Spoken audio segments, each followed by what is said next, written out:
10th place Tacloban, Invitational, 10th overall, Survivor, Winner. Hindi ako, yung ginagamit ko, ito lang, oh, yan, oh, kita mo, oh, ito lang, oh. Ito mga gamit niya. Actually, hindi ako maselan sa patukay. Breeder mix lang ako. Kaya lang, pag maliit pa yung inakay, binibigyan ko sila ng pellet. Ah.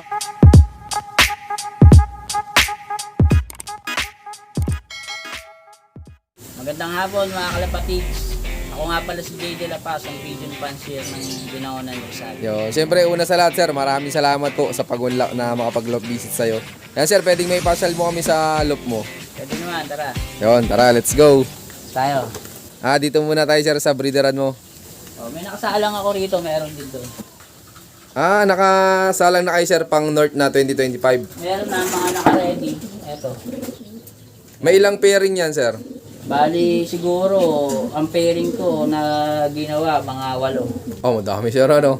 Hanggang 10 kasi may mga ano pa tayo eh. Tropa pa tayo na ano, nagpapasuksok. Pero sir, yung breeding mo ba ng North tsaka South isa na? Ay, hindi.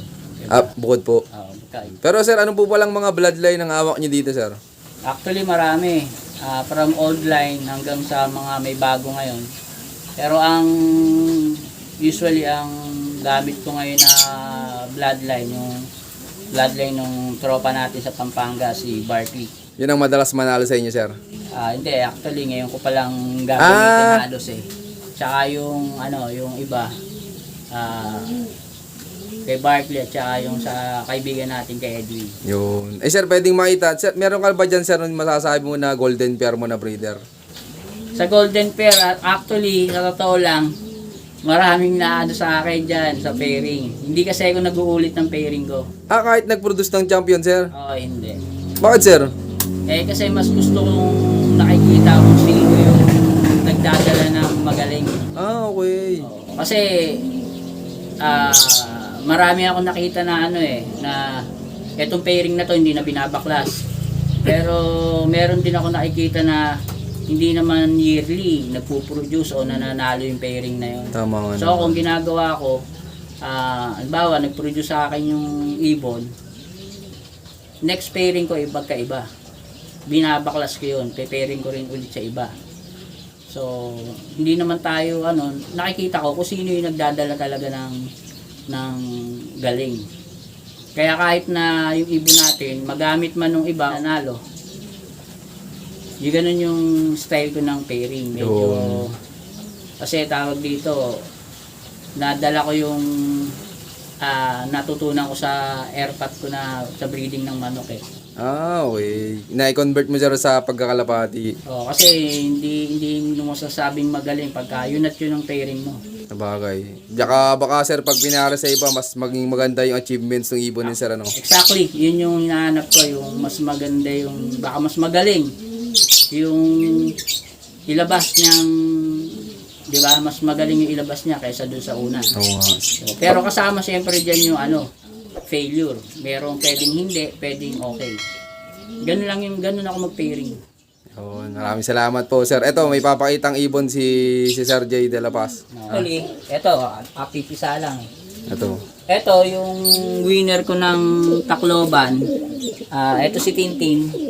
10th place Tacloban, Invitational, 10th overall, Survivor, Winner. Ano pa ba yung mga tinaya ko rito? Ito yung ginamit ko ngayon, subukan ko ng North. Nakakross naman siya sa ibon ng kaibigan natin si Barkley. Oo, yan. Yung line ng 520. Pero sir, yung Tacloban mo sir, anong bloodline na to? Ito kasi Vandenbroek Victor. Okay. Ano to sir, complete clocking? Oo, complete clock. Ayos ano. Ilang kilometer dito sir yung Tacloban? Nasa almost 5 plus eh. Ayos ano. Ano yan sir, daybird? Second day. Second day. Pero maaga siya lang dumating. Kaya nga pang 10 pa siya. Kasi hard race nung time na yun. Kaya akala ko nga nung time na yun, wala na eh. Kasi nga, hard race. Gulat ako, pumasok pa siya pang 10. Ayos ah. Pang 10 pa siya sa invitational. Tapos nag 10th place overall din siya. Ayos. Yung line na to, tawag dito, yun na yung parang pinaka foundation bird ko na ginagamit dito. Tapos yan sir, unang subok mo sa ano yan, sa hen na yan. Dito, ginamit din siya ni nahiram sa akin si Tintin, nahiram sa akin ni Russell. Actually, mas nauna siya mag-breed sa akin. Ano mo naman po yung naging anak daw sir? Okay naman. Yung apo nga niya, mayroong nakakuha kay Russell na nag-champion din. Ayos ano. Yan. Kaya sabi ko, siguro ito na yung isa sa maganda nating hawak. Yun. Ito, abangan natin yung mga magiging anak na ito. Ito, sa Tacloban. Clacker pala to. Tapos ito, bagong susubukan ni sir. Tapos yung mga nakasayang kong iba ngayon, na katulad niyan, ito yung yung mga grisel ni Barkley. Ito sir, for testing nyo to. Oo, mga test bird natin ngayon. Pero yan, mga full sibling ng winner niya. Okay. Oo, mga full sibling ng winner niya, yung gamit natin. Tsaka yung tawag dito, itong pairing na to. Ito. Ito yan. Bago nyo palang pinagpapari sir ano. Ito first overall. Ito naman, finisher ko ng Tacloban, pero complete lock siya. Super set winner. Hindi lang siya nag-overall. Okay. Kasi yung mga half sibling ng BOTC champion namin ni Edwin. Ito katulad nito. Half sibling ng BOTC champion namin ng 2017. Abangan natin yung mga magiging anak nito. Anong bloodline nan sir? Ito, ang bloodline nito, nakapasok pa rin yung Banded Group, Victor, sa ligaya na line ni Edwin. Tapos ito naman, ito yung latest na achievement nung ibon na ginamit ni Edwin na kalahati ibon ko tsaka kay Barkley. Kapatid to ng first overall ng BOTC overall. Pero completely niya winner din siya. Yung kapatid niya first overall ng BOTC. Ang galing. Pero ikaw ba sir, paano ka mag-prepare ng breeder mo bago sila pagparisin? Usually, pare-pareho naman ang preparation eh. Siyempre, paglilinisin mo muna yung breeder, pupurgahin mo. Tapos, ganun lang kasimple, hindi naman maraming Siyempre, titingnan mo kung maganda rin ang isa sa sa kondisyon niya na kung pwede mo na siyang isalang. Tapos sir, paano ka pumili nung pagpaparisin? Sa akin kasi, ang ginagawa ko, mas ako dun sa family of winning. Kumbaga, sabihin na natin, may magaling nga akong nakakuha sa tropa na winning line. Doon din ako para ibangga ko yung mga nananalo ko.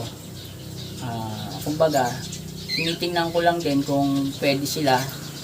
Kasi, siyempre, titingnan mo kung ano ba yung katawan na hinahanap natin sa ibon.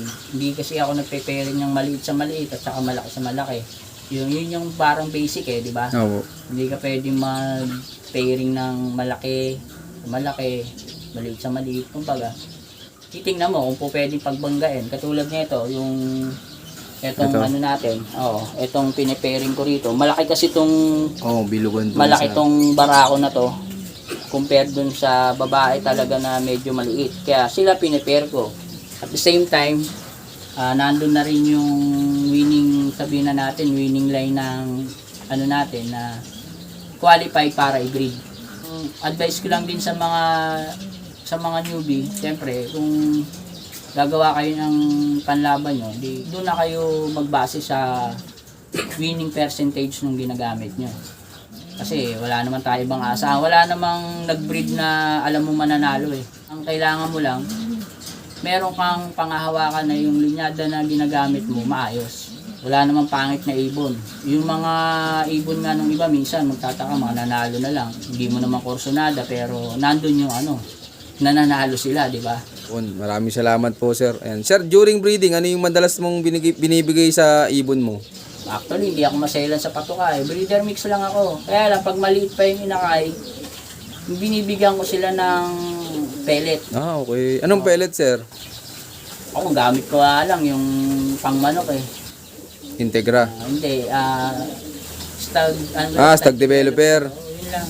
Wala naman akong sabihin natin special na katulad na, siyempre iba, may talagang maganda, di ba? Kung kaya mo naman magbigay ng maganda, why not? Oo nga Kaya naman. lang, sa atin, hindi naman tayo talagang sabihin natin na may panggastos tayo sa lahat, eh kung ano lang yung kaya natin, doon lang ako. Ganun din ako sa sa mga ibang ginagamit kong gamot. Yun, maraming salamat sir. Pero sir, pagdating sa mga inakay, may dinadagdag ka pa na sinusubo sa kanilang vitamins? Hindi ako, yung ginagamit ko, ito lang, yan, kita mo, ito lang, Ito mga gamit niya, pula puti. ito lang. Pagkakaya na isubo, ito lang. Hindi yung mga 10 days pataas. Pwede ba ako Oo sir. Siyempre, kampiyon. Ayan, ito yung gamit nila ako mga kalapatid. Nutri-Wing. Yan, yung ginagamit ko to sa mga inakay. Maganda to sa breeding. Yan, bukod sa flyer natin, maganda to. Itong Nutri-Wing, amino acid. Bibigyan natin yan. Yun, maraming salamat po Sir Jay. Ayan, pero Sir Jay, ikaw ano may bibigay mong payo sa mga viewers natin dyan na bibili nung kanilang gagawing breeder? Siyempre, lahat naman sinasabi, bili kayo ng winning line. Kahit kanino, basta nakikita nyong nananalo, yung panshir, nakikita nyong maganda yung record, okay yun, walang problema dun. Ang sa akin lang, titingnan nyo rin, eto, medyo lang. Siyempre, kumbaga, kung nakikita nyo rin papasa ng galing yung mga ibon. Kasi madali bumili ng ibon Opo. pero hindi lahat ng nagbabato na magaling. Ayun, maraming salamat po Sir Jay. Ayan, ito, papasyal naman tayo sa kanyang sa kanyang Flyers Loop. Yun, shout out sa inyo lahat mga kalapatids. Maraming salamat sa solid yung suporta. At syempre, bago matapos tong video to, meron ulit tayong pa-shout out ngayon. Ayan, unang syempre, shout out kay Sir Jay De La Paz. Ayan. Shout out din sa mga solid nating supporters na gusto mong pa-shout out. Shout out kay RRG Loop at kay Lippy Ducanyes Loop. Shoutout din kay Lobster Loop from Bataan. At syempre, shoutout pa kay Sandipe Halang at kay Boss Rico Rebanal. Maraming salamat sa solid yung support ng lahat mga kalapatid. Sa mga gusto pang magpa-shoutout dyan, mag-comment lang kayo dyan sa baba. At syempre, makikishare na rin yung napanood yung video. At abangan nyo yung part 2 yung napanood yung video. So yun keep watching and God bless you all.